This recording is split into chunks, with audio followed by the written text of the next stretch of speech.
Hello दोस्तों, उम्मीद करता हूँ आप सबकी प्रिपरेशन एकदम सॉलिड चल रही होगी। सो गाइस, आज इस वीडियो में हम लोग बात करेंगे बायोलॉजी के इंपॉर्टेंट चैप्टर्स। ठीक है। सबसे पहले तो मैं कुछ जितने भी इंपॉर्टेंट चैप्टर्स हैं सबका ये आप लोगों को प्रीवियस 10 ईयर्स का एनालाइज करके हुए बताऊंगा। ठीक है, जिसमें बेसिकली मैंने सबसे ज्यादा एनालाइज करा लास्ट ईयर, क्योंकि एनटीए का लास्ट ईयर से है ना।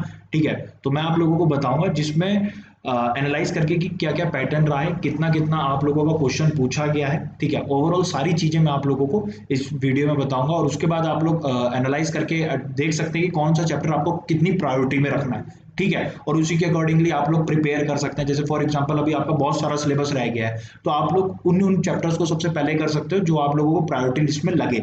ओके, तो मैं स्टार्ट करता हूँ वीडियो को। देखो, सबसे पहले अगर हम लोग चैप्टर्स की बात करते हैं तो मैं आप लोगों को बता दूं, जैसे इंपॉर्टेंट चैप्टर्स में सबसे पहला जो नाम आता है वो किसका आता है? ह्यूमन फिजियोलॉजी, पूरी यूनिट। ठीक है, ह्यूमन फिजियोलॉजी यूनिट की अगर हम लोग बात करें ना, तो आपकी जो ह्यूमन फिजियोलॉजी कल्ली कल्ली जो यूनिट है वो आप लोगों के कम से कम 16 क्वेश्चन कंटेन करती है। ठीक है, 16 क्वेश्चन जो आप लोगों के होते हैं वो ह्यूमन फिजियोलॉजी के इसी में से आते हैं, मतलब नीट के ह्यूमन फिजियोलॉजी में से आते हैं। ठीक है, उसके बाद अगर हम लोग नेक्स्ट बात करें बायोलॉजिकल क्लासिफिकेशन, बायोलॉजिकल क्लासिफिकेशन से देखा जाए तो 3 से 4 क्वेश्चन आप लोगों के हर साल आ रहे हैं।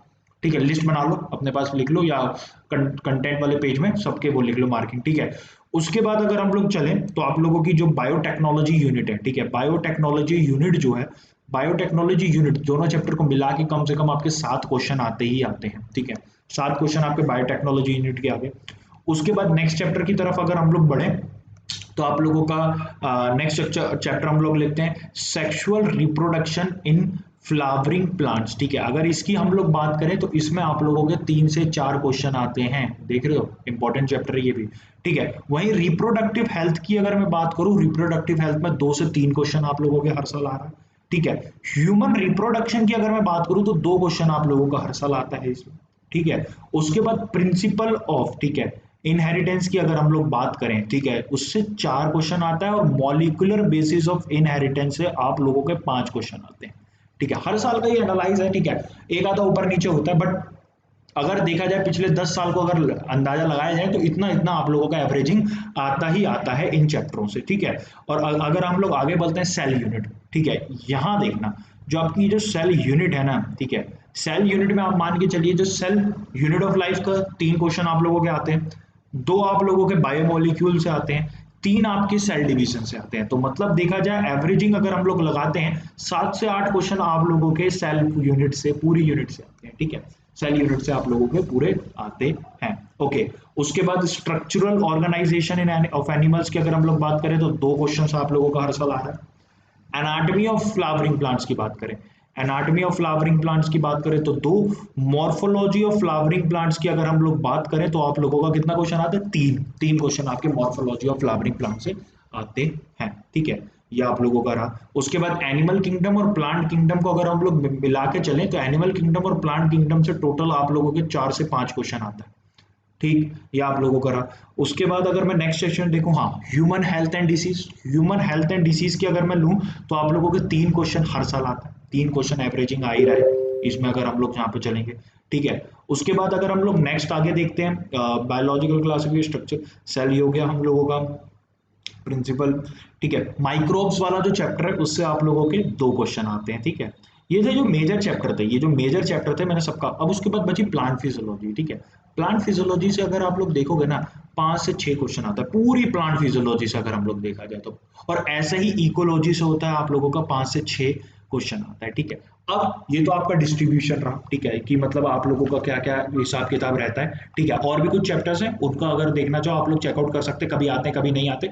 बट ये जो थे मेजर चैप्टर्स, इंपॉर्टेंट चैप्टर्स और उनका क्लासिफिकेशन। अब स्टूडेंट ये रहता है कि यार मैं इसकी अकॉर्डिंगली अब तुम लोग क्या कर सकते हो, एक प्रायोरिटी लिस्ट बना सकते हो।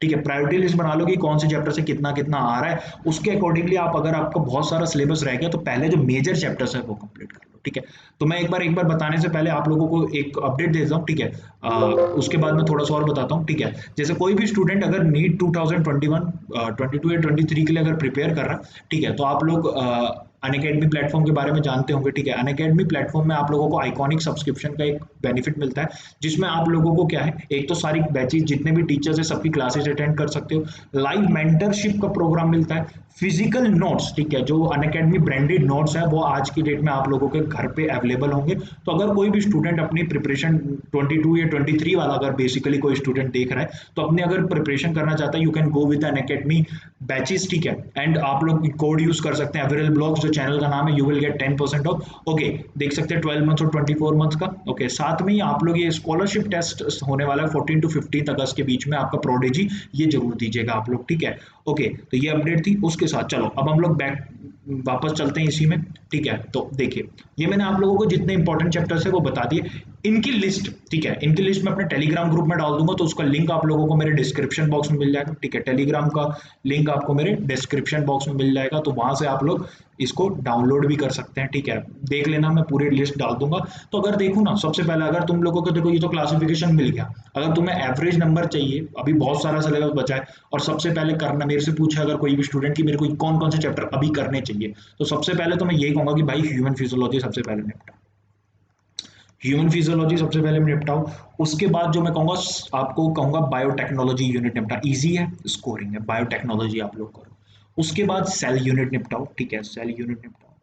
एंड उसके बाद अगर हम लोग देखा जाए तो ठीक है, बायोलॉजिकल क्लासिफिकेशन आप लोग करो, बायोलॉजिकल क्लासिफिकेशन बहुत इंपॉर्टेंट है, बहुत इंपॉर्टेंट, ठीक है। 4 क्वेश्चन आता है और एनसीईआरटी से ही आता है, बढ़िया बात ये है, ठीक है। उसके बाद आप लोग जा सकते हो ह्यूमन हेल्थ एंड डिसीज, ठीक है, 2-3 क्वेश्चन आते हैं, अच्छा खासा इसमें भी स्कोर कर सकते हैं। ह्यूमन रिप्रोडक्शन और रिप्रोडक्टिव हेल्थ अगर आप लोग करना चाहो तो ये करो फिर उसके बाद, ठीक है। 3-4-5 क्वेश्चन आप लोगों के, 4-5 क्वेश्चन आप लोगों के यहाँ से बन जाएंगे। उसके बाद अगर जाना चाहो तो sexual reproduction in flowering plants, ठीक है। ये आप लोगों को कल्ला कल्ला 4 क्वेश्चन इसमें से आप लोगों के कवर होते हैं, ठीक है। ये देखो, ये इस प्रायोरिटी लिस्ट को आप सबसे पहले फॉलो करो। उसके बाद जितने जितने चैप्टर है, जैसे जेनेटिक्स वगैरह, मॉलिक्यूलर बेसिस ऑफ इनहेरिटेंस, फिर वो आप लोग रिवीजन में लेते रहो। प्लांट फिजियोलॉजी मेरे हिसाब से सबसे आखिरी में करना, अगर आप लोगों का सारा सिलेबस कंप्लीट, क्योंकि बच्चों को मतलब इंटरेस्ट भी नहीं आता, और अगर आप लोगों का बहुत सारा सिलेबस है, रह गया है, ठीक है, तो उसको सबसे एंड में रखना। उससे पहले आप लोग चाहो तो इकोलॉजी यूनिट कर लेना, ठीक है। 6 क्वेश्चन आपके आराम से आ जाते हैं, इकोलॉजी यूनिट कर लेना, क्योंकि 5-6 क्वेश्चन अगर बॉटनी पढ़ने बैठते हो तो थोड़ी डीप भी है और इंटरेस्ट भी नहीं आता तुम लोगों को, ठीक है। तो ये अगर प्रायोरिटी लिस्ट करोगे ना तो आराम से मतलब अच्छा खासा स्कोर तुम लोग ले आओगे, अगर बहुत सारा सिलेबस बचा है। और अभी सिलेबस बहुत है, जा रहे हो सीधा पहले जेनेटिक्स करने और ह्यूमन फिजियोलॉजी निपटाई नहीं है तो बेकार है, पहले ह्यूमन फिजियोलॉजी निपटाओ, स्कोरिंग भी है, इजी भी है, इंटरेस्टिंग भी है, बायोटेक्नोलॉजी भी है, ये सेल यूनिट भी है, ठीक है। तो पहले उन चैप्टर्स को बिल्कुल, और जो रिवीजन कर रहे हैं ना अपनी प्रायोरिटी लिस्ट में, रिवीजन में ऐसे करो कि भाई सबसे परफेक्ट तुम लोगों का यहाँ से एक क्वेश्चन नहीं जाना चाहिए, यहाँ से एक क्वेश्चन नहीं जाना चाहिए, क्योंकि अगर टफर साइड हम लोग देखें तो जेनेटिक्स से थोड़ा टफ क्वेश्चन आ जाएगा, प्लांट फिजियोलॉजी से थोड़ा क्वेश्चन अटपटा सा आ सकता है, ठीक है। लेकिन इसमें अपनी अप्रोच इतनी अच्छी कर लो इन कुछ चैप्टर्स में, इन कुछ यूनिट में, कि अगर यहाँ पे पलड़ा भारी हो तो यहाँ तुम लोग निपटा, ठीक है। तो अपनी प्रायोरिटी लिस्ट अच्छा खासा स्कोर अभी भी आ जाएगा। तो क्लासिफिकेशन मैंने बता दिया, बाकी मैं तुम लोगों को टेलीग्राम ग्रुप में सारी अपडेट दे दूंगा क्या क्या कैसे है, ठीक है। और ऐसे ही अगर आप लोग फिजिक्स और केमिस्ट्री के लिए भी चाहते हैं तो मुझे बता दीजिएगा, ठीक है। तो मैं एक नई वीडियो में आपको फिजिक्स और केमिस्ट्री के भी इंपॉर्टेंट चैप्टर्स और क्या क्या डिस्ट्रीब्यूशन रहता है वो आप लोगों को बता दूंगा, ठीक है। तो चलिए दोस्तों, मिलते हैं नेक्स्ट वीडियो में। होपफुली आप लोगों की प्रिपरेशन बढ़िया चल रही होगी और बढ़िया चलनी भी चाहिए। मिलते हैं नेक्स्ट वीडियो में। All the best, bye bye.